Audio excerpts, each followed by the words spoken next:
किसान साथियों नमस्कार। दोस्तों सोयाबीन की फसल में ग्रोथ नहीं हो रही है। मतलब जितने खाद उर्वरक देने थे हम दे चुके, इसके बाद भी ग्रोथ नहीं हो रही है। तो अब हमको क्या देना चाहिए, कौन सा ऐसा खाद दें जिससे ग्रोथ अच्छी हो, क्योंकि दोस्तों ग्रोथ का होना बहुत ज़रूरी है। एक अच्छे उत्पादन के लिए सोयाबीन की ग्रोथ बहुत ज़रूरी है। जितनी अच्छी ग्रोथ होगी उतने ही ज़्यादा फूल लगेंगे, फ्लावरिंग अच्छी होगी मतलब, और उतनी ही ज़्यादा फलियाँ लगेगी। तो इसके लिए सबसे मेन चीज़ है ग्रोथ। ग्रोथ कम रह जाती है तो वहाँ पे फूल भी कम लगेंगे, फलियाँ भी कम लगेगी, और जब फूल फलियाँ कम लगेगी तो वहाँ पे उत्पादन जो है हमको कम मिलेगा। देखिए दोस्तों, सोयाबीन में अभी मतलब कुछ सालों से बहुत ज़्यादा समस्याएं देखने को मिल रही है।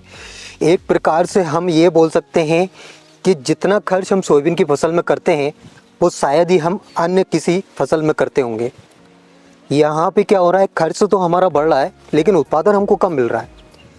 लेकिन हमारा सिर्फ टारगेट यही रहता है कि कम खर्च में हमारे किसान भाइयों को अच्छा उत्पादन मिले, ज़्यादा से ज़्यादा उत्पादन मिले, और इसके लिए हम हर संभव प्रयास भी करते हैं। मतलब दोस्तों, मैं आपको ये फालतू की चीज़ें नहीं बताऊंगा कि आप ये डाल दीजिए, फलाना टॉनिक डाल दीजिए, ढिकाना टॉनिक डाल दीजिए, या इससे ये होता है उससे वो होता है। जो मेन चीज़ें होती है सोयाबीन की फसल में, जिनकी वास्तव में ज़रूरत होती है और जो दी जाती है और जो दी जाना चाहिए, वही चीज़ें मैं आपको बताऊंगा। जैसे इससे पहले वाली वीडियो में मैंने बताया था एनपीके का फंडा। अब दोस्तों मैक्रो और माइक्रो न्यूट्रिएंट्स, ये दोनों चीज़ों के बारे में मैंने आपको बताया था कि मैक्रो में आपको क्या क्या देना है और माइक्रो में आपको क्या क्या देना है। देखिए दोस्तों, यहाँ पे सिर्फ नाइट्रोजन, फास्फोरस, पोटास, सल्फर, इन्हीं 4-5 चीज़ों की ज़रूरत लगती है सोयाबीन की फसल में। अब कुछ लोग बताते हैं कि मैग्नीज डाल दो, जिंक डाल दो। अरे जिंक और ये सब धान, गेहूं, अनाज वर्गीय फसलों में लगती है। हालांकि हमारी जो इंडियन सोइल है उसमें जिंक की कमी पाई जाती है, लेकिन इतनी भी नहीं पाई जाती। जिंक की कमी इंडियन सोइल में है लेकिन ज़्यादा भी नहीं है। तो ये फालतू चीज़ें आपको डालना नहीं है।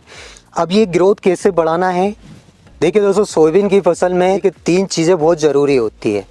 एक तो ग्रोथ अच्छी होना चाहिए, दूसरी फूल अच्छे लगना चाहिए, तीसरी जो हमारा सोयाबीन का पौधा है वो स्ट्रॉन्ग होना चाहिए। स्ट्रॉन्ग होने का मतलब ये है कि जैसे कभी कभार ज़्यादा बारिश होती है तो यदि पौधा स्ट्रॉन्ग नहीं है तो उसमें हमारा नुकसान हो जाता है, पौधा गिर जाता है, सोयाबीन का पौधा गिर जाता है, या फिर यूँ कहिए अगर ज़्यादा ही कमज़ोर है तो वो गल जाता है।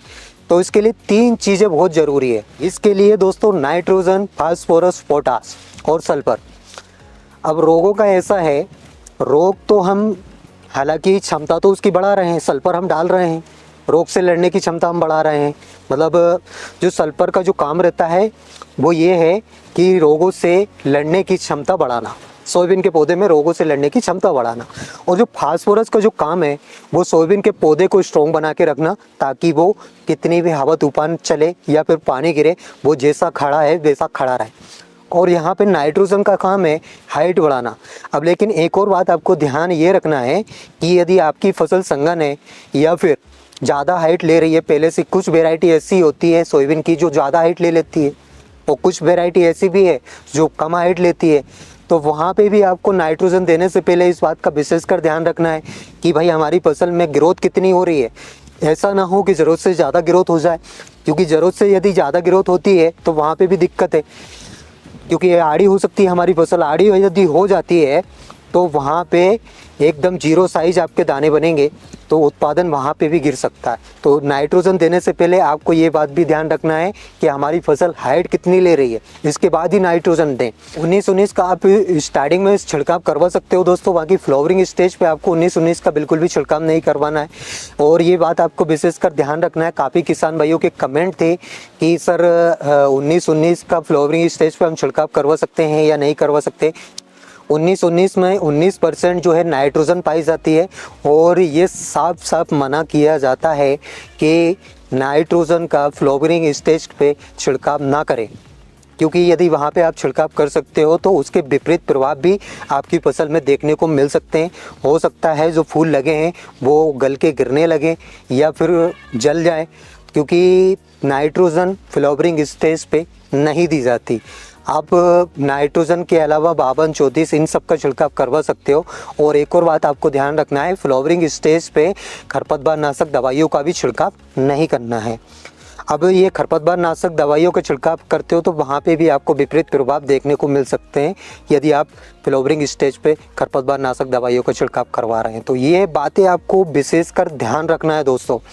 और ये सारे जितने भी खाद उर्वरक हैं वो हालांकि स्टार्टिंग में दिए जाते हैं, लेकिन यदि ग्रोथ नहीं हो रही है उस कंडीशन में तो देना ही पड़ेगा। और बाकी फ्लावरिंग स्टेज से पहले ही खाद उर्वरक यदि आप डाल देते हो तो बहुत ही अच्छी बात है, क्योंकि फ्लावरिंग स्टेज पे आप कुछ भी छिड़काव करोगे तो उसके विपरीत प्रभाव आपको देखने को मिल सकते हैं। और कैसे हम फूल बढ़ा सकते हैं, हमारी फसल में फूल ज़्यादा से ज़्यादा लगे, उसके लिए हमको क्या करना है, इसके साथ ही उत्पादन हम सोयाबीन की फसल में कैसे बढ़ा सकते हैं, ये सारी चीज़ें मैं आपको बताऊंगा।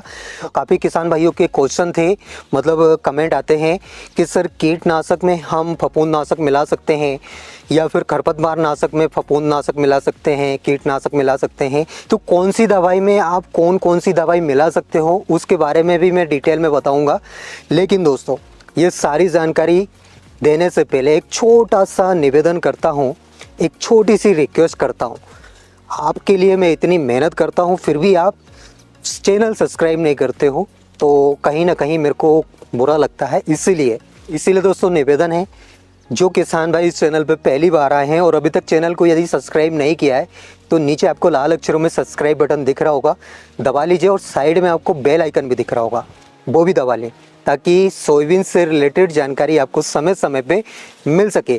तो चलिए दोस्तों बिना समय गवाए दोस्तों, सोयाबीन की ग्रोथ नहीं होने के 2-3 कारण हैं।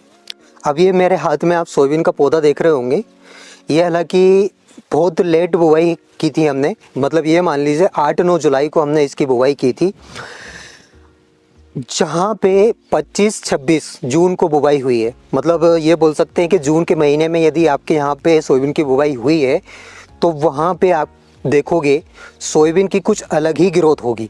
मतलब जितना सोयाबीन आपने जून में बोया है या जितनी बुवाई आपने जून में की है वहाँ पे अलग ही ग्रोथ होगी। अब ये कारण क्या है दोस्तों, पहला कारण तो ये है कि 20 जून से 30 जून तक ये सोयाबीन की बुवाई के लिए सबसे बेस्ट समय होता है, क्योंकि इस समय जो टेम्परेचर अंकुरण के लिए चाहिए, ग्रोथ के लिए चाहिए, वो उसको सब कुछ मिल जाता है।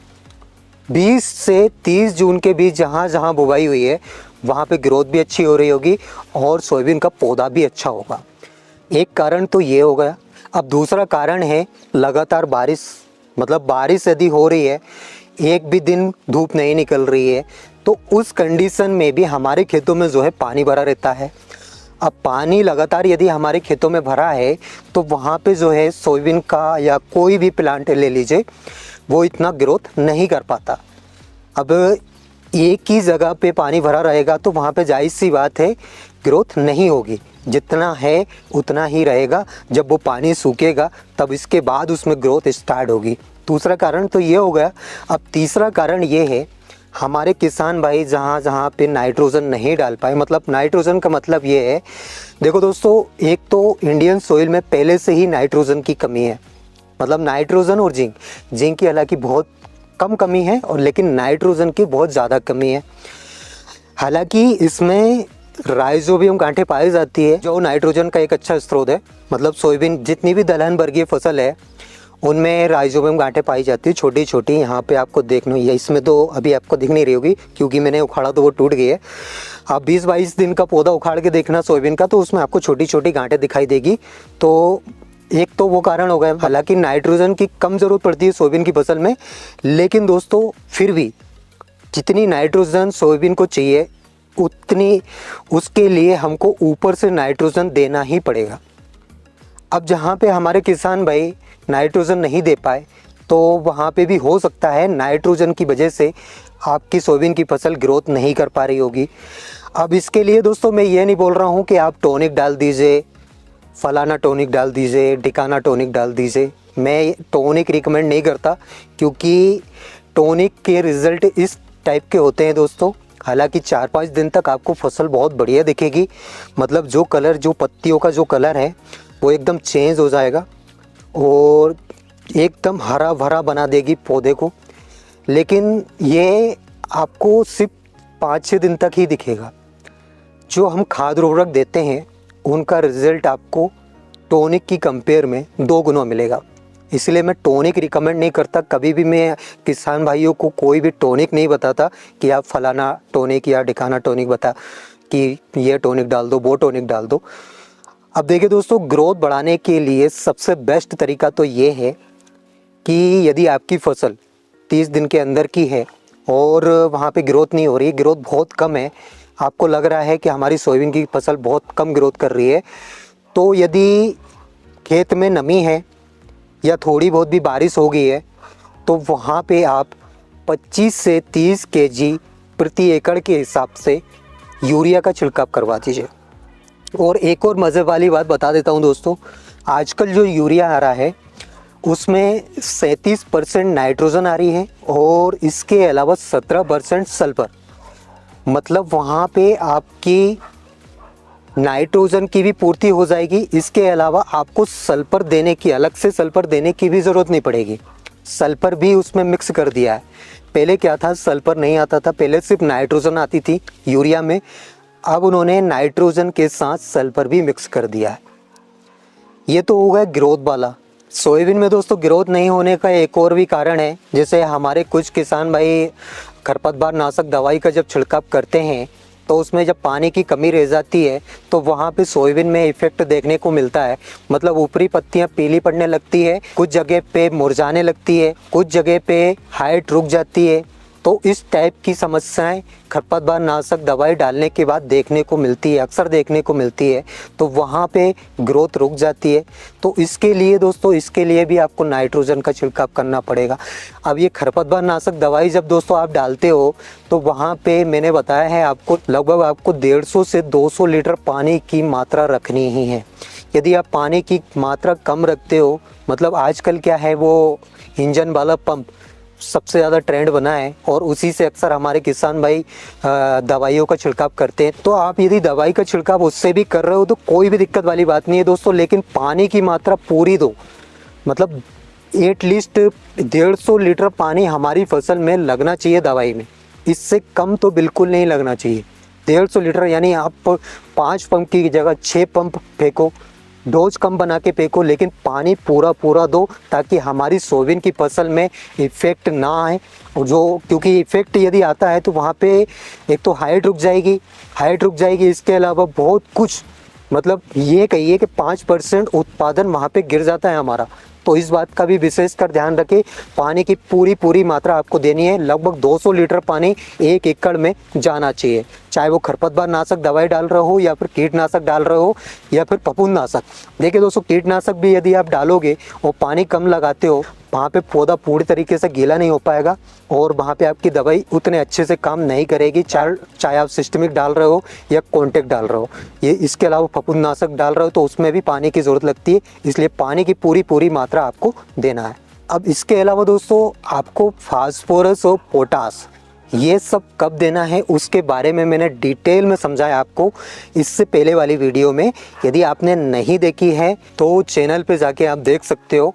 मैंने फास्फोरस के बारे में भी डिटेल में बताया है, इसके अलावा पोटास के बारे में भी डिटेल में बताया है और इनके क्या काम है, कब हमको देना है, कब हमको नहीं देना, सारी जानकारी मैंने उस वीडियो में दी है। अब जो किसान भाई क्वेश्चन करते हैं कि सर खरपतवार नाशक में हम कीटनाशक मिला सकते हैं या फिर कीटनाशक में हम फफूंदनाशक मिला सकते हैं। देखिए दोस्तों, सबसे मेन चीज़, हालांकि इस बारे में भी मैंने वीडियो में इस बारे में भी मैंने बताया है इससे पहले वाली वीडियो में, फिर भी मैं रिपीट कर देता हूँ। जिन किसान भाइयों ने नहीं देखी हो वो उनको इस चीज़ की जानकारी होना चाहिए।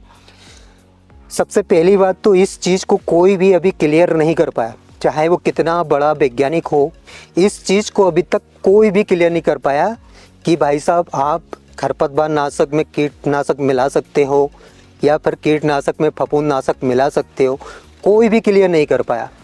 हालांकि ये एक कॉम्बो बना के दे देते हैं कुछ प्राइवेट कंपनी वाले, तो वो कंपनी के हिसाब से देते होंगे, उनका कोई फार्मूला जो अलग से बन रहा होगा। लेकिन मैं आपको बता दूं, कीटनाशक में आप फफूंदनाशक मिला सकते हो, कोई भी दिक्कत नहीं है।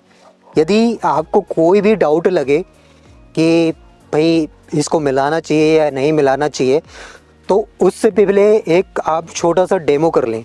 आप डेमो में क्या करना है, 100 ग्राम आप दोनों में से दवाई ले लें। 100 भी नहीं लेते हो तो 10-10 ग्राम भी आप ले सकते हो। थोड़ा सा पानी ले लें और उसमें से 10 ग्राम कीटनाशक दवाई लें और 10 ग्राम फफूंदनाशक दवाई लें। पानी में दोनों दवाई मिक्स करके देख लें।